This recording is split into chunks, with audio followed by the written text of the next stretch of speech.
Yes, thank you so much. So, yung update natin sa robbery hold up transfer doon sa bayan ng Pilar dito sa Mm. Barangay Santa Fe. Na kung Mm. saan ang mga biktima natin dito ay mga company driver ng isang beverage company na in which na ito nga ay nangolekta ng kanilang remittances, no? At nung pabalik na sila, papunta na sila ng Panay para i-remit to, Mm. meron nag-flag down sa kanila na tatlong naka-uniforme ng athletic uniform na PNP personnel. Mm. So, hinito sila, kinable tie, at nag-declare sila ng, sinabi sila, nagpakilala sila na PNP, CIDG. And sinabi sa kanila, sa mga biktima, na meron silang daladalang drugs, o illegal drugs. So, niringan sila, no? Binonet, naglagay sila ng bonnet. Then, right and there, hinalugog nila yung Innova habang tumatakbo at nakakuha sila doon ng 3,140,000 pesos na cold cash and at the same time more than 1 million na tatlong check. So yun yung nakuha nila. So pagdating doon sa malapit po 3,140,000 po na cash. Tama po kayo, opo. Tapos may ang cheque po, Director? Ang cheque ay tatlong cheque, no, na more than 1 million. 1.3 million isa, 200,000 or 39,000. Okay, so kung isama po natin more than 6 million po. Hindi, mga 4.5. Ay, or 4.5 po, no? Ito tatlong cheque. Okay, Colonel, paano po nahuli itong dalawang suspect po?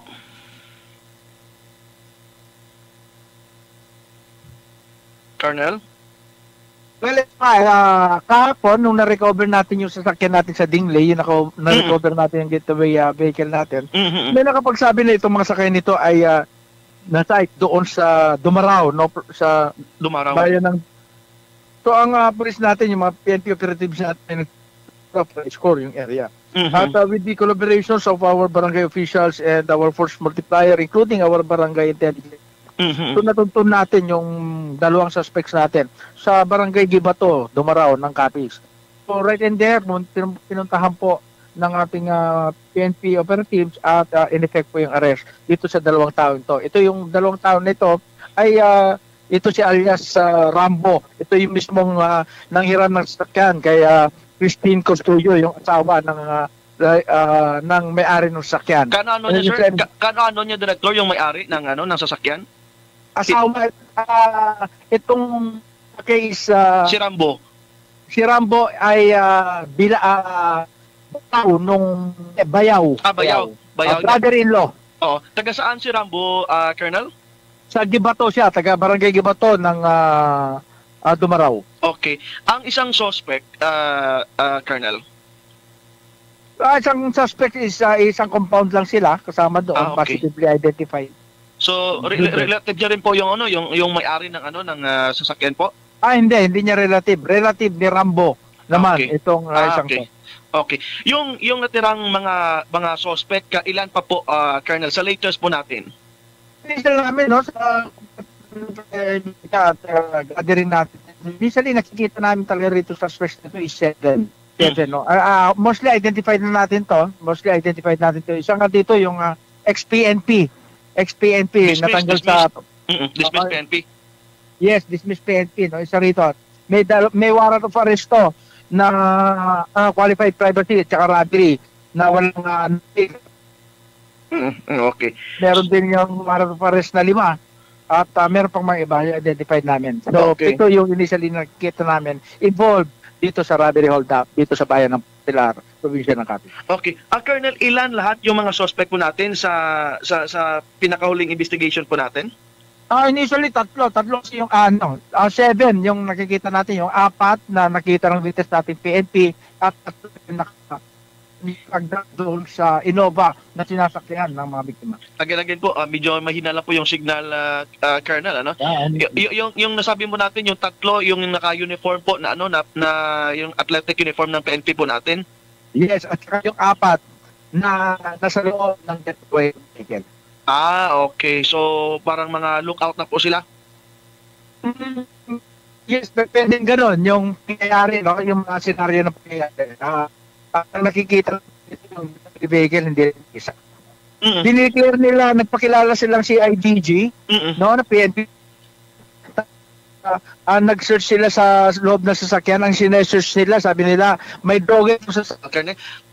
Yung baril nila, Colonel, ilan po lahat?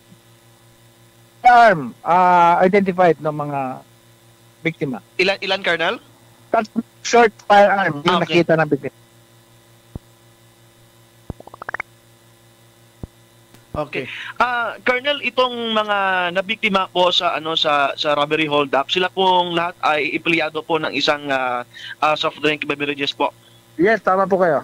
Okay, ilan sila lahat, Colonel? Tatlo sila. Okay. Lahat sila driver. Lahat sila driver. Yung sitwasyon ng mga biktima, isa yung driver, isa sa front seat, dalawa po sa likuran. Yes, tama. Sino Sino ba yung dalawa?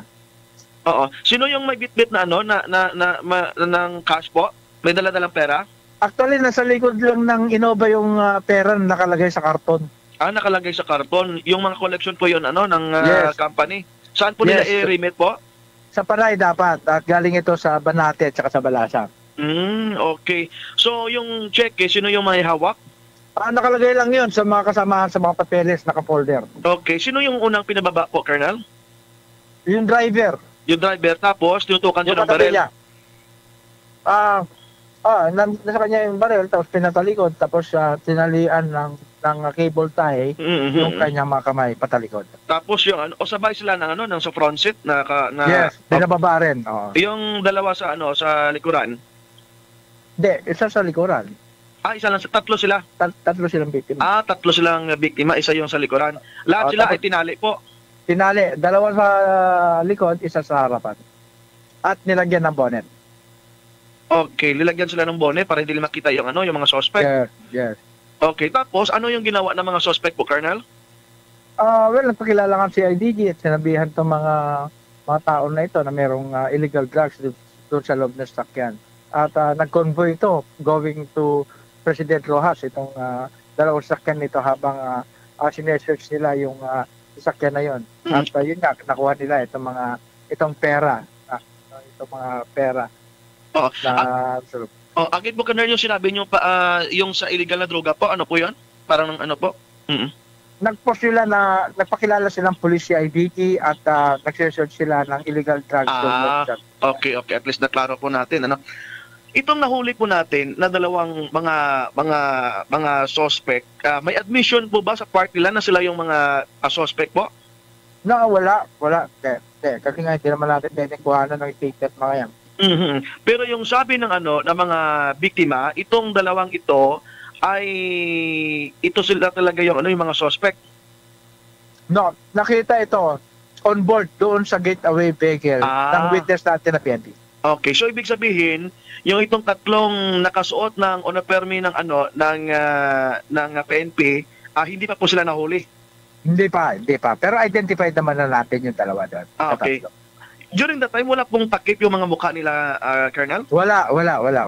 Okay. So ano po yung yung next move po ng PNP po natin dito as to the arrest of the remaining suspect po, Colonel? Well, documentation, i-booking natin, i-file natin yung kaso sa piskalya at isasama natin lahat doon yung mga suspect na i-file natin at large para pag na-file natin, malabasan sila ng warrant. Balik tayo sa crime solution for manhunt operations sa mga may warrant na involved dito. Okay. Colonel, yung may-ari po ng sasakyan na itong Mirage po, meron po ba siyang liability considering na hindi niya naman alam na gamitin po sa sa Well, meron kasi tayo dito yung tinatawag natin na meron tayo principal by direct participation. So ito yun yung mga nang-hold up, direct participation to mga ito, yung crime, yung omission of crime. Pero dito kasi sa babae, tinitignan natin yung anggulo kung meron siya, pasok siya doon sa tinatawag natin principal by indispensable cooperation. Kung nagbigay ka ng aid, nagbigay ka ng baril, nagbigay ka ng communication, nagbigay ka ng mga sakyan. Tinitignan natin kasi dito kung meron siyang intent to gain. Okay, So considering the fact na itong babae, yung may sakyan is bayaw niya, brother-in-law niya. At rutinary niyang hinihiram to because cross family ties eh. Yes, yes. Wala tayong nakikitang intent to gain. So in good faith, yung babae para ipahiram yung kanyang sasakyan. Oh, pero ongoing po yung investigation natin kung talagang may intent to gain po siya. Yes. Tama po kayo. Okay. So, ano po yung mangyari sa itong sasakyan po, Colonel? Well, it will be in evidence, no? Na unit natin sa Region 6. So, conduct na sila ito ng mga fingerprint latent. Nakuha natin mga vehicle evaluation. So, na-check na natin lahat yun. So, inantay na lang natin from Okay, Colonel? Opo. Yung allegation po ng itong may-ari ng sasakyan na pumunta siya sa Capiz at hiniram, kamusta po yung investigation natin?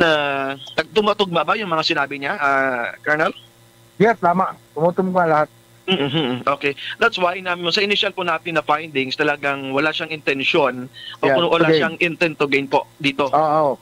In good faith. Kasi palagi niya sinabi. Ate niya yung...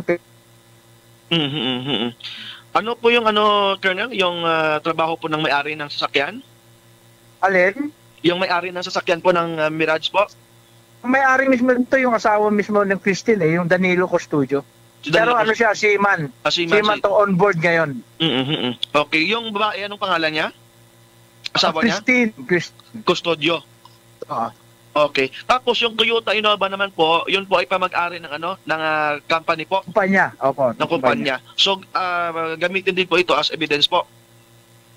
Well, kasama yon, pero siyempre isa yun sa mga biktima ay definitely ilalagay lang natin sa report yun at gagamitin ng court. Pwede namang i-release na, i-turn over na sa kanila. Okay. Nasabi mo, Colonel, kanina na identified na po lahat yung mga suspect, kapito po sila lahat. Most of the suspect is identified na. So meron na lang dyan, isa or dalawa yung for identification pa lang natin. Hindi pa po natin pwede ma-divulge yung mga pangalan? Yes, hindi pa. At right after siguro, may file natin yung kaso at may labas yung mga, may file natin kaso. Pwede natin siyang i-divulge yung mga pangalan. Regardless po kung mahuli sila lahat or hindi, maipile po natin yung kaso within today or within this week po. Hindi, meron tayo given kasi we are given 36 hours to file the case. Sa mga nahuli. Reglementary period natin. Isasama na rin natin yung filing of case dito as at large sila. Yung mga hindi po natin nakilala, i-jando na lang po natin. Yes. Yung mga kaso po nila, Colonel? Yung robbery hold up. Robbery hold up. Okay. Yung yung paggamit nila ng barel, included na po doon. Yes, kasama na po 'yan. Okay. So, mayroon pa ba tayong mga hinihintay na mga information o yung mga whereabouts po ng itong mga suspect, Colonel? Well, for the meantime, documentation tayo ngayon, para sa filing ng charges. Pero hindi naman tayo humihinto diyan kasi nga meron pa tayong mga anggulo na dapat tignan. Continuous pa rin yung intelligence information gathering natin dito. So far, dapat may patuloy pa rin ito. Continuing activity ito at alam naman natin in collaboration with mga other government units natin, mga CIDG, RIO, tumutulong naman sa atin para sa agarang pagresolba ng krimen na ito. Itong dismissed police po, Colonel, meron po ba tayong mensahe sa kanya kung gusto niyo pong sumuko or whatsoever po? Alin po yun? Yung sa dismiss? Talaga naman, until manhunt operation naman siya kasi may mga warrant of arrest at Nobel tong kaso nito, no? So, yun nga, meron naman tayong identity nito. Ongoing naman yung mga activities natin, mga police operations natin pagdating sa mga wanted persons natin. Kaya, rest assured na hindi naman titigil ang PNP, no? Ang PNP lalong-lalo na yung buong PRO6 para matugunan or maaksyonan itong mga warrant of arrest na mga ito.